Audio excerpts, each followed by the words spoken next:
Welcome to the Skull King Football Podcast, presented by Fox DFS Firelines. Now, here are your hosts, Justin and Ryan Skullroot. Hey, Skull King Nation, welcome back to another Skull King Football Podcast. My name is Ryan Skullroot, and I am your host again today.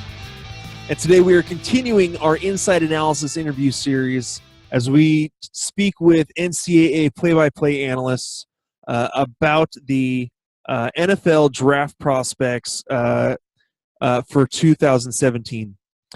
Today's interview, we get to talk with Bill Baker, who is the voice of the Northern Illinois University Huskies, as we speak about wide receiver Kenny Golladay, who has been considered one of the more underrated wide receivers. He's actually been in a couple of publications about how much he could surprise people going into the NFL this year with his abilities. So I hope you guys enjoy this conversation I had with Bill Baker, the voice of the Northern Illinois Huskies.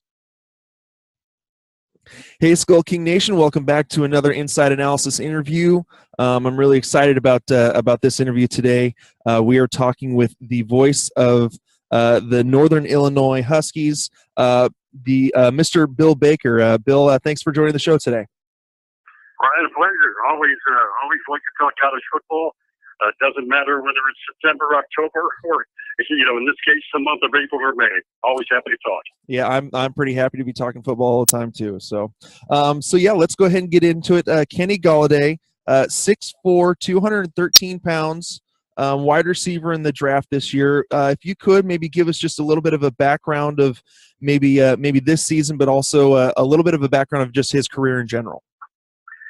Well, let's begin with the fact that we only got to work with him for just a couple of years. He was a transfer. Kenny coming out of high school in the Chicago area, played at St. Rita as just part of the Chicago Catholic League, and they played some pretty good football. It's kind of a running style that the Catholic League likes, but Kenny was able to find a notch in that particular program at St. Rita, and didn't have a lot of interest coming out of high school. Now, part of that might have been he was 6'4", 6'1", and you had made mention the fact that he was 6'4". Well, by the time he got done, he had a elite growth spurt, which had to turn the attention. But he started at North Dakota, went up that way, and really set the world on fire at North Dakota. If you look at their record books, already after just a couple of years, you'll find his name peppered in there on a bunch of locations. Well, the two things, Kenny, number one, wanted to get a little bit closer to home, and he wanted, number two, to play at a little bit higher level of college football. And so he starts sending out letters, and lo and behold, one of them came to the Northern Illinois, and they took a look at him, and he went, so far sent along highlight tapes, and that caught the attention of our head coach, Rod Carey, as well as several of the other coaches. And the rest, you might say, is history, and he gave us two outstanding years at NIU. Yeah, moving from wanting to work in a little bit higher competition, going to NIU, he definitely stepped up to the challenge. With in his 2 years at NIU, he had 160 receptions, almost 2,300 yards, and 18 TDs in 2 seasons. That's meeting the competition, if you ask me. Well, there's no question about that, and what a lot of people miss out of all those numbers. A lot of people miss this, but if you go back and you take a look at both of those years, the Huskies' quarterbacking situation wasn't nearly as solid as it had been over the span of let's go back maybe 5, 6, 7 years before that. As a matter of fact, twice in his 2 years, the starting quarterback, Drew Hare, and here's a guy that before Kenny got here, to get an idea how good he is, Hare led the club to a Mid-American Conference championship. But twice during Kenny's junior year and again during his senior year, Hare went down for the year. And to make a long story short, let me just mention Drew Hare. Let me mention by the name of Anthony Maddox. There's Russ Graham, who was a redshirt freshman at the time, but Daniel Santa Catarina. And then a guy that they actually had to play in a championship game with a true freshman, Tommy Fiedler, who was a walk-on.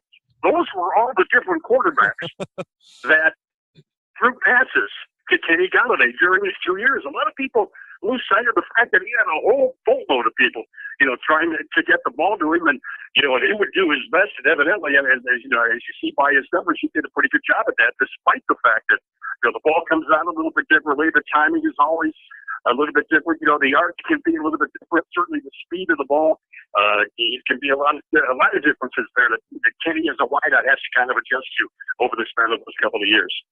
Well, I think just with you listing all those quarterbacks that he's had over the last couple of years, I think it shows his mental toughness for one. I think it shows his overall skill in general, just to be able to make those kind of adjustments.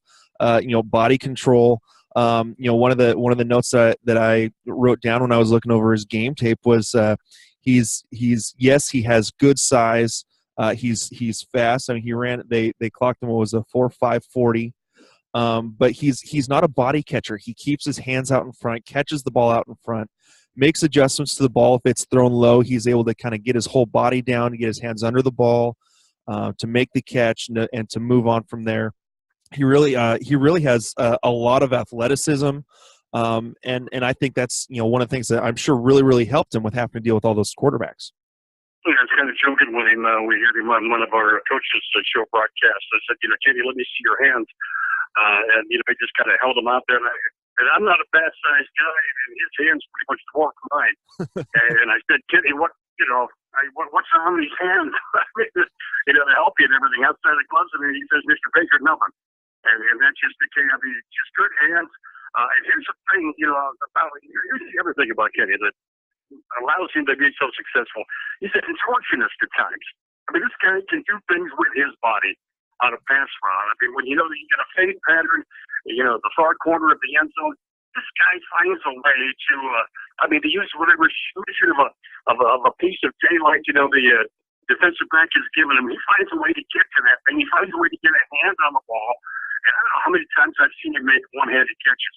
On the back of the end zone, along the side of the end zone, along the side. And I'm betting over a couple of years, he made 4 or 5 true bona fide one-handed catches, or you make the grab and then either you chuck it in. There's one time he made a catch and he just kind of held it up in the air and never even used his body to kind of suck it away. But you can just find whatever niche of daylight there is and use it to his advantage. I mean, speed you talked about, he probably runs, when you know the route, and you kind of watch it. You watch it from upstairs.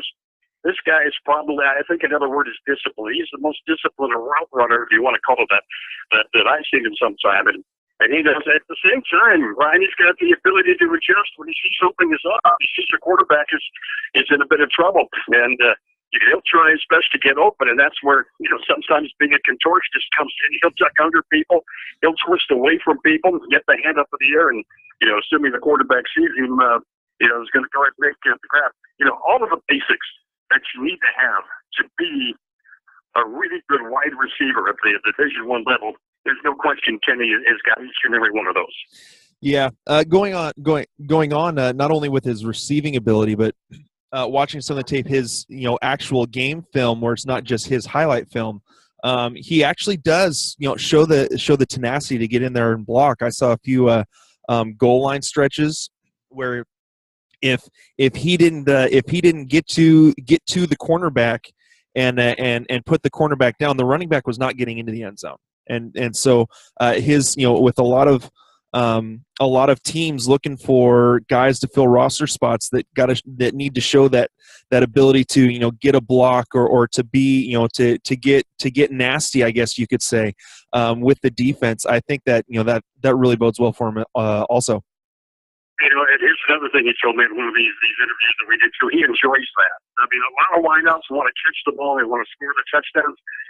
If his number is not called, I mean, this guy's built like a brick wall. I mean, to be perfectly honest with you, he's got the body to get out there and block. He's got the body to go out there, and put a hurting on people, and open up a corner or block somebody to the outside and open up a lane on a cutback.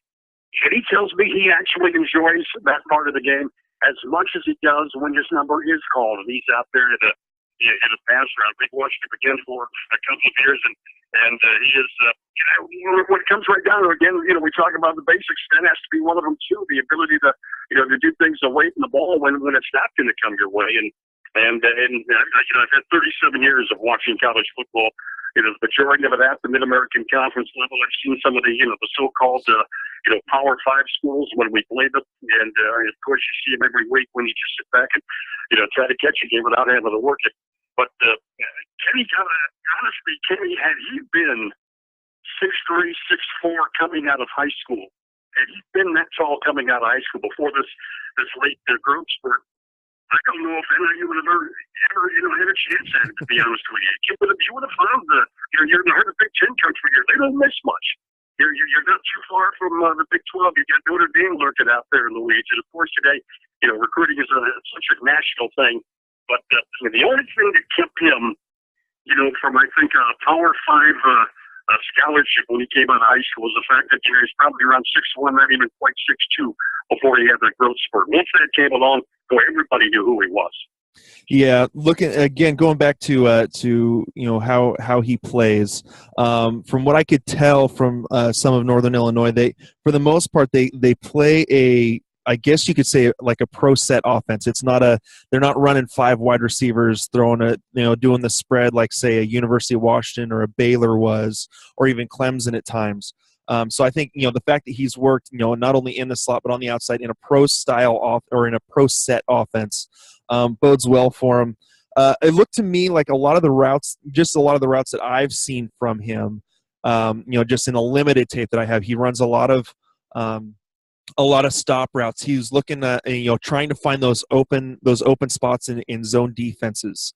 He has, like you said, he has that ability to adjust. So if while he could burn past a DB who's playing off of him, he also has the awareness to plant his foot, stop, and be right there to make that adjustment to for the shorter pass to say maybe just get a first down instead of going for the home run ball. Sure. Not only can he do that, Ryan, he can do that on a dime. I mean, literally, we've seen a stop and go route, a little curl, a hitch and go. He's got a lot of different ways that he could, if you're a defensive back, and he can make life miserable for you, make it a really long day in that backfield. And I've had people ask me, who I think he might most resemble. And I had to think about this a little bit because we're stuck here in Chicago Bears territory, and certainly we haven't seen much in the way of just much in the way of anything from Chicago. But here's a guy, I tell you what, he reminds me of a guy that we haven't seen much of because of injury, and that's Kevin White. Came out of West Virginia, if you recall him, as a wideout for the Bears. Yep.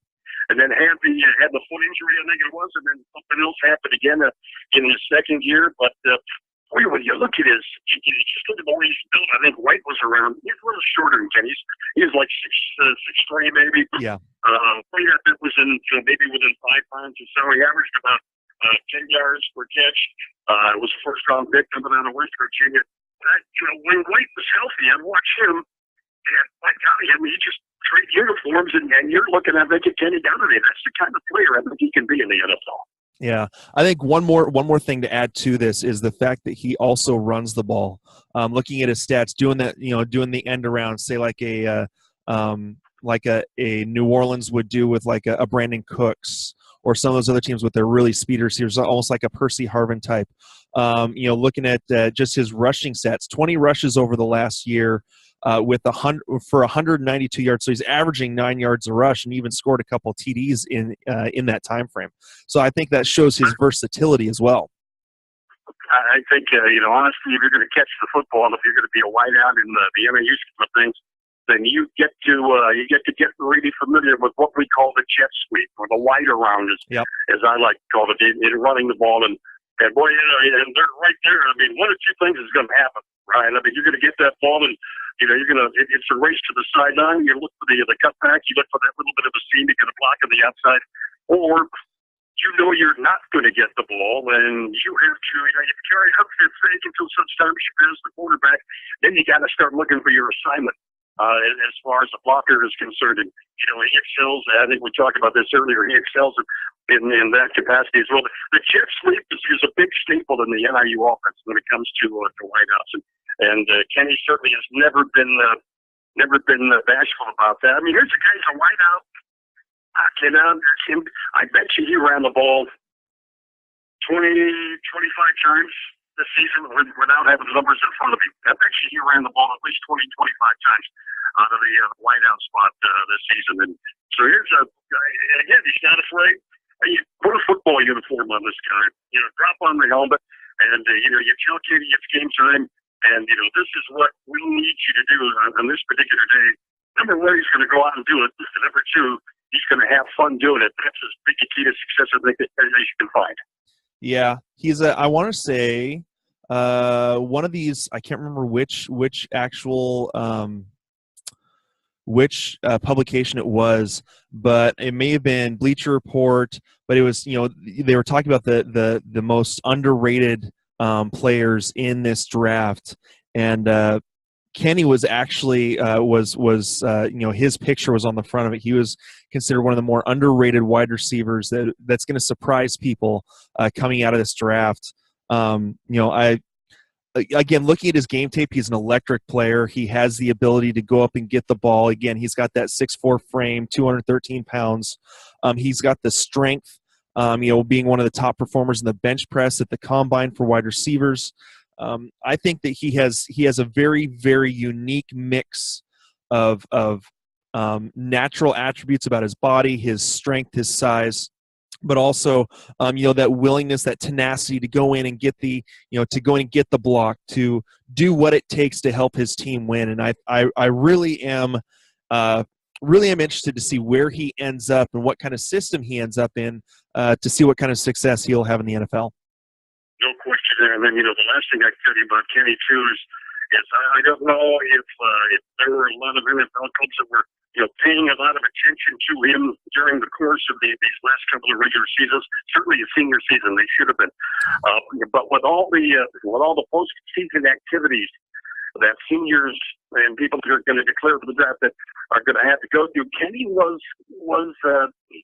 handicapped after his senior season. His last game of the year came at Kent State. It was the day after Thanksgiving, and I forget if it was the second quarter or the third quarter, but Kenny made a catch and was streaking towards the end zone, and at the last second he had a defender come up and just trying to finagle the ball into the end zone as best he can. I think it was a one-on-one play, and something happened, and he hit the ground wrong, and you could tell that he was hurt. I mean, when he rolled over, and we weren't sure if it was a leg, if it was a knee, if it was an arm. It turned out to be the elbow, dislocated it, and he just curled up and just pounding the turf, something you hate to see. But that set him back a little bit insofar as any combine work and pro days and different things like that. He had to sit back and he had to get better, which he did. I mean, he did exactly what he needed to do. So he said he's 100%. We talked to him since that time. He feels he's ready to go, and he's certainly looking forward to the college draft. All right. Well, again, like I said, I'm really looking forward to seeing where he goes and seeing what kind of offense he ends up in and what kind of a role he can play in the NFL. So, again, thank you so much. Again, this has been our conversation with the radio voice of the Northern Illinois Huskies, Mr. Bill Baker. Bill, thank you again for giving us a little bit of your time to come on to our show and talk about Kenny Golladay. Ronnie, always a pleasure, Ryan. Thank you so very much, and best of luck down the road. I'm looking there, not just Kenny. I'm looking forward to seeing where a lot of different people, both Huskies and players from the Mid-American Conference and college ball in general. It's always an exciting time of the year when these clubs make their picks, and we'll be keeping an eye on that as well as Kenny. All right. Well, again, thank you so much, and have a nice day. Yes, sir. Thank you. Hey, Skull King Nation, thank you for listening to the Skull King Football Podcast. Did you like this episode? If so, be sure to go to iTunes, Stitcher, Google Play, and YouTube to subscribe. Also, please leave us a rating and reviews to let us know how we can better help you rule your leagues.